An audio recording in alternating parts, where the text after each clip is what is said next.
ಇನ್ನು ನಾಡಿದ್ದು ಬುಧವಾರ ಅಥವಾ ಬುಧವಾರದಿಂದ ಕೆಎಸ್ಆರ್ಟಿಸಿ ಬಿಎಂಟಿಸಿ ಬಸ್ಗಳು ರಸ್ತೆಗಿಳಿಯಲ್ವಾ? ಜನಸಾಮಾನ್ಯರಿಗೆ ಬಹಳ ಸಮಸ್ಯೆ ಉಂಟಾಗ್ಬಿಡುತ್ತಾ?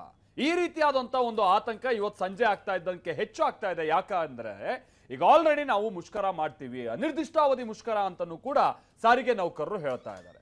ಅವರ ಮನವೊಲಿಸುವಂತ ನಿಟ್ಟಿನಲ್ಲಿ ಇವತ್ತು ಸಭೆಯನ್ನೇನೋ ನಡೆಸಲಾಗಿದೆ, ಆದ್ರೆ ಆ ಸಭೆ ವಿಫಲ ಆಗಿದೆ.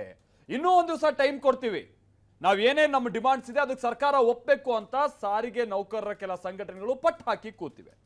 ಅದರಲ್ಲಿ ಪ್ರಮುಖವಾಗಿ 25% ವೇತನ ಪರಿಷ್ಕರಣೆ ಆಗಬೇಕು ಅನ್ನುವಂಥದ್ದು ಕೂಡ ಸೇರಿದಾಗೆ ಬಹಳಷ್ಟು ಡಿಮಾಂಡ್ಸ್ಗಳು ಅವರದ್ದಿದೆ. ವಿಚಾರ ಅಂತಂದ್ರೆ ಮೊನ್ನೆ ತಾನೇ ಈ ಸಾರಿಗೆ ನೌಕರರಿಗೆ ಸಂಬಂಧಪಟ್ಟ ಹಾಗೆ ನಮ್ಮ ರಾಜ್ಯ ಸರ್ಕಾರ ಕೆಲ ನಿರ್ಧಾರಗಳನ್ನ ತೆಗೆದುಕೊಂಡಿತ್ತು. ಅವರ ವೇತನ ಜೊತೆಗೆ ಅರಿಯರ್ಸ್ ಏನಿತ್ತು ಅದನ್ನೆಲ್ಲ ಕೊಡುವಂತ ನಿಟ್ಟಿನಲ್ಲಿ ಇವತ್ತು ಅದಕ್ಕೂ ಕೂಡ ಸಾರಿಗೆ ನೌಕರರು ತಗಾದೆಯನ್ನ ತೆಗಿತಾ ಇದ್ದಾರೆ. ನಮ್ಮ ಜೊತೆಗೆ ಸಭೆ ಮಾಡಿಲ್ಲ, ನಮ್ಮನ್ನೊಂದು ಮಾತು ಕೇಳಲಿಲ್ಲ, ನೀವೇ ನಿರ್ಧಾರ ಮಾಡಿದ್ರೆ ಹೆಂಗೆ? ನಮ್ಮ ಡಿಮಾಂಡ್ಸ್ ಬಹಳ ಇದೆ. ಹಿಂದೆ ಮುಖ್ಯಮಂತ್ರಿಗಳ ನೇತೃತ್ವದಲ್ಲಿ ನಡೆದಂಥ ಸಭೆಯಲ್ಲೇ ಅವರು ಒಂದಷ್ಟು ಕಮಿಟ್ಮೆಂಟ್ ಅನ್ನ ಮಾಡ್ತೀನಿ ಅನ್ನುವಂಥ ಒಂದು ಕಮಿಟ್ ಆಗಿದ್ರು ಅವರು. ಈಗಲೂ ಅವ್ರ ಜೊತೆಗೆ ಸಭೆ ಆಗಲಿ, ಆ ನಂತರದಲ್ಲಿ ಏನಾದ್ರು ನಮ್ಮ ಪರವಾಗಿ ತೀರ್ಮಾನ ಬಂದರೆ ನಾವು ಮುಷ್ಕರ ಕೈ ಬಿಡ್ತೀವಿ. ಇಲ್ಲ ನಾಡಿದ್ದು ಬುಧವಾರದಿಂದ ಅಂದರೆ ನಾಳೆ ಮಧ್ಯರಾತ್ರಿಯಿಂದನೇ ಕೆಎಸ್ಆರ್ಟಿಸಿ ಬಿಎಂಟಿಸಿ ಸಮಸ್ಯೆ ಆಗ್ಬೋದಾ ಅಂತ ಚಾನ್ಸಸ್ ಇದೆ. ಹಾಗಾದ್ರೆ ಸರ್ಕಾರದ ಮಟ್ಟದಲ್ಲಿ ಇದನ್ನ ಎಷ್ಟು ಗಂಭೀರವಾಗಿ ತೆಗೆದುಕೊಳ್ಳಲಾಗಿದೆ? ಇವ್ರು ನೌಕರರೆಲ್ಲ ಒಗ್ಗಟ್ಟಾಗಿದ್ದಾರಾ ಅಥವಾ ಇವರಲ್ಲೂ ಕೂಡ ಏನಾದರೂ ಕೆಲವರು ಒಪ್ತಾ ಇದ್ರೆ ಇನ್ ಕೆಲವರು ಬೇಡ ಅಂತ ಹೇಳ್ತಾ ಇದ್ದಾರಾ? ಏನೇನು ಗೊಂದಲ ಉಂಟಾಗ್ತಾ ಇದೆ? ಬನ್ನಿ ರಿಪೋರ್ಟಲ್ಲಿ ನೋಡ್ಕೊಂಬೋಣ.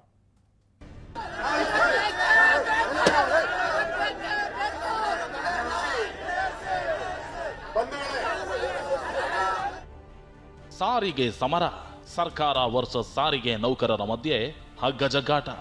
25% ವೇತನ ಪರಿಷ್ಕರಣೆಗೆ ಪಟ್ಟು ಹಿಡಿದಿರೋ ಸಾರಿಗೆ ನೌಕರರು ಮತ್ತೆ ಸಮರ ಸಾರಿದ್ದಾರೆ. ರಾಜ್ಯಾದ್ಯಂತ ಮೇ 20ರಂದು ಬಿಎಂಟಿಸಿ ಕೆಎಸ್ಆರ್ಟಿಸಿ ಬಸ್ ಬಂದ್ಗೆ ನೌಕರರು ಕರೆ ಕೊಟ್ಟಿದ್ದಾರೆ. ಬುಧವಾರ ಸರ್ಕಾರಿ ಬಸ್ಗಳು ರಸ್ತೆಗಿಳಿಯೋದಿಲ್ಲ. ಇಂದು ನಡೆದ ಸಾರಿಗೆ ನೌಕರರ ಜೊತೆಗೆ ನಡೆದ ಸಂಧಾನ ಸಭೆ ವಿಫಲ ಆಗಿದೆ.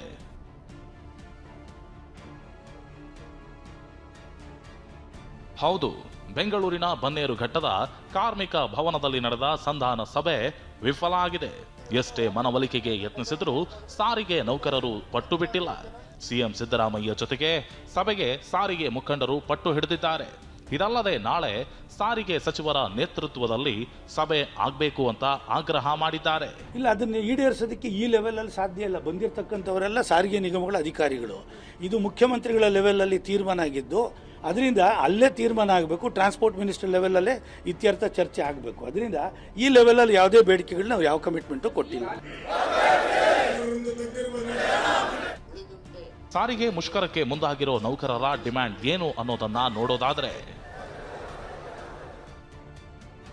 25% ವೇತನ ಪರಿಷ್ಕರಣೆಗೆ ನೌಕರರು ಪಟ್ಟು ಹಿಡಿದಿದ್ದಾರೆ. ಸದ್ಯ ಕೇವಲ 12.50% ಮಾತ್ರ ರಾಜ್ಯ ಸರ್ಕಾರ ವೇತನ ಪರಿಷ್ಕರಣೆ ಮಾಡಿದೆ. ಹಿಂದಿನಿಂದಲೂ ಪ್ರತಿ 4 ವರ್ಷಕ್ಕೊಮ್ಮೆ ಪರಿಷ್ಕರಣೆ ಆಗ್ತಿತ್ತು. 26 ತಿಂಗಳ ಹಿಂಬಾಕಿಯಲ್ಲಿ 450 ಕೋಟಿ ಮಾತ್ರ ಬಿಡುಗಡೆ ಮಾಡಲಾಗಿದೆ. ಬಾಕಿ ಉಳಿದ 821 ಕೋಟಿಯನ್ನ ನೀಡಿಲ್ಲ. ಅದನ್ನ ಕೊಡಿ ಅನ್ನೋದು ನೌಕರರ ಡಿಮ್ಯಾಂಡ್ ಆಗಿದೆ. 38 ತಿಂಗಳ ವೇತನ ಹಿಂಬಾಕಿಯಲ್ಲಿ 26 ತಿಂಗಳ ಹಣ ಮಾತ್ರ ರಿಲೀಸ್ ಆಗಿದೆ. ಹಿಂದಿನ ಸರ್ಕಾರ ನೀಡಬೇಕಿದ್ದ 38 ತಿಂಗಳ ವೇತನ ಹಿಂಬಾಕಿ ಕೊಡಬೇಕು. 2023ರಲ್ಲಿ ಸಿಎಂ ಬೊಮ್ಮಾಯಿ 15% ವೇತನ ಪರಿಷ್ಕರಣೆ ಮಾಡಿದ್ರು. 2023ರ ಮಾರ್ಚ್ನಲ್ಲಿ ವೇತನ ಪರಿಷ್ಕರಣೆ 15% ಹೆಚ್ಚಳ ಆಗಿತ್ತು. ಆದರೆ ವೇತನ ಪರಿಷ್ಕರಣೆಯ 38 ತಿಂಗಳ ವೇತನ ಹಿಂಬಾಕಿ ಕೊಟ್ಟಿಲ್ಲ. ಸಾರಿಗೆ ನೌಕರರ ಬೇಡಿಕೆ ಬಗ್ಗೆ ಸರ್ಕಾರ ಏನ್ ಹೇಳ್ತಿದೆ ಅಂತ ನೋಡೋದಾದ್ರೆ, 12.50% ವೇತನ ಪರಿಷ್ಕರಣೆಯನ್ನ ನಾವು ಮಾಡಿದ್ದೇವೆ. ಮುಂದಿನ ದಿನಗಳಲ್ಲಿ 26 ತಿಂಗಳ ಹಿಂಬಾಕಿ ಕೊಡ್ತೇವೆ. ಈ ಹಿಂದೆ 4 ವರ್ಷಕ್ಕೊಮ್ಮೆ ನೌಕರರ ವೇತನ ಪರಿಷ್ಕರಣೆ ಆಗ್ತಿತ್ತು. 2020ರಲ್ಲಿ ವೇತನ ಪರಿಷ್ಕರಣೆ ಆಗ್ಬೇಕಿತ್ತು. ಕೊರೋನಾದಿಂದಾಗಿ ಆಗಿರಲಿಲ್ಲ. 2023ರಲ್ಲಿ ಸಿಎಂ ಆಗಿದ್ದ ಬೊಮ್ಮಾಯಿ 15% ವೇತನ ಪರಿಷ್ಕರಣೆ ಮಾಡಿದ್ರು. 2023ರ ಏಪ್ರಿಲ್ 1ರಿಂದ ಜಾರಿಯಾಗುವಂತೆ ಆದೇಶ ಮಾಡಿ ಹೋಗಿದ್ದಾರೆ. ಬಸ್ ಮುಷ್ಕರಕ್ಕೆ ಸಿದ್ಧರಾಗಿರೋ ಸಾರಿಗೆ ನೌಕರರಿಗೆ ಕೆಎಸ್ಆರ್ಟಿಸಿ ಎಂಡಿ ಅಕ್ರಮ್ ಪಾಷಾ ಖಡಕ್ ಎಚ್ಚರಿಕೆ ಕೊಟ್ಟಿದ್ದಾರೆ. ಸಾರಿಗೆ ನೌಕರರು ಯಾವುದೇ ಮುಷ್ಕರ ಮಾಡುವಂತಿಲ್ಲ, ಮುಷ್ಕರಕ್ಕೆ ಬೆಂಬಲವನ್ನ ಸೂಚಿಸುವಂತಿಲ್ಲ.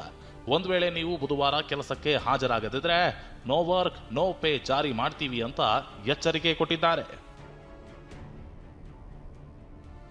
ಸಿಎಂ ಸಹ ಸಾರಿಗೆ ನೌಕರರ ಮುಖಂಡರ ಜೊತೆ ಚರ್ಚಿಸಿದ್ದಾರೆ. ಸರ್ಕಾರ ಏನೇನು ಮಾಡೋಕ್ಕಾಗುತ್ತೋ ಮಾಡಬಹುದು ಅಂತ ಗೃಹ ಸಚಿವ ಪರಮೇಶ್ವರ್ ಹೇಳಿದ್ರು. ಅಥವಾ 20ರ ನಂತರ ಅವ್ರ ಜೊತೆ ನಾವು ಚರ್ಚೆ ಮಾಡಬಹುದು.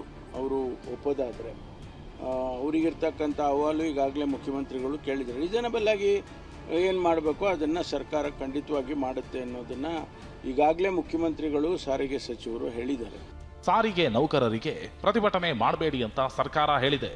ಏನೇನು ಬೇಡಿಕೆ ಈಡೇರಿಸೋಕೆ ಸಾಧ್ಯವಿದೆಯೋ ಅದನ್ನ ಮಾಡ್ತೀವಿ ಅಂತ ಸರ್ಕಾರ ಹೇಳ್ತಿದೆ.